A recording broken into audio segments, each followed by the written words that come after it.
Hello mga Action So today, mag-cake decorating po ako. So meron po ako ditong 8x4 na chocolate moist cake with dulce de leche filling. So for the icing, ACC whipping cream po ang gamit ko. So first is crumb coating po muna.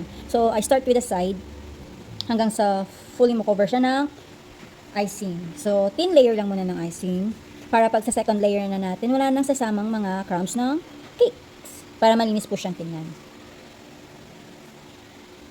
So just continue until makover ang buong cakes. So, ganyan na po itsura niya once nagka-icing na po siya. First coating, ayan. First coating, or crumb coat, ang tawag siya. So, ngayon mag-second layer na po na tayo ng ating icing. So, I'll start at the bottom. Thin layer lang, huwag masyadong makapal.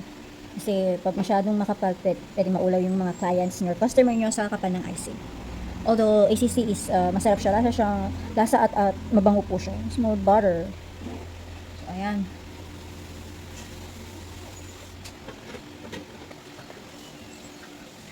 Ayan, so we're done with the second coating. So gagamitin tayo gamit pa tayo ng scraper like this para mapasmooth po natin siya.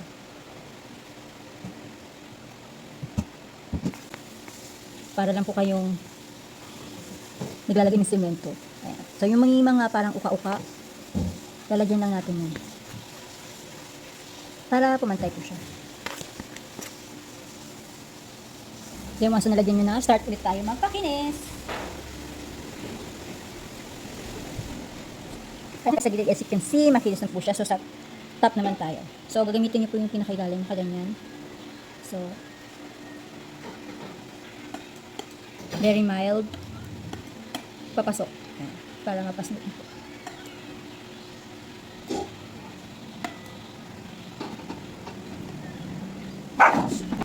So, meron po tayo ditong light blue icing. So, kuha tayo ng konti and then maglalagay lang tayo dyan.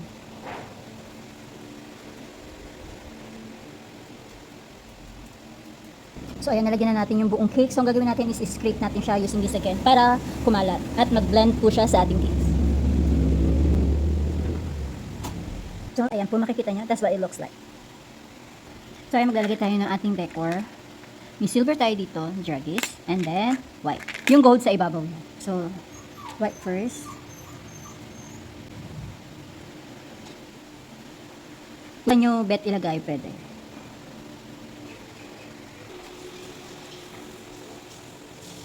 So, ngayon, lalagyan natin siya ng gold.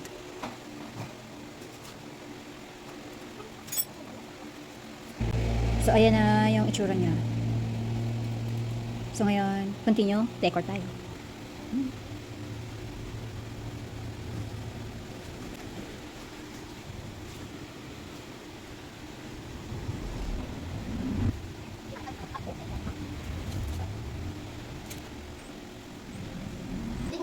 So, this our cake is done. So, proceed naman ako sa cupcakes. So, for the cupcake, mayroon ako ditong light blue icing and then combine ko siya ng white icing.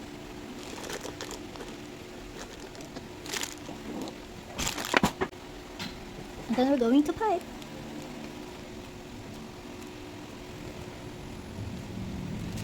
We're going to sprinkle some silver.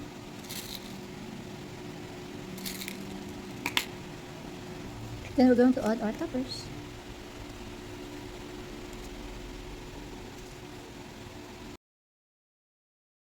Our cinnamon rolls and real cupcakes.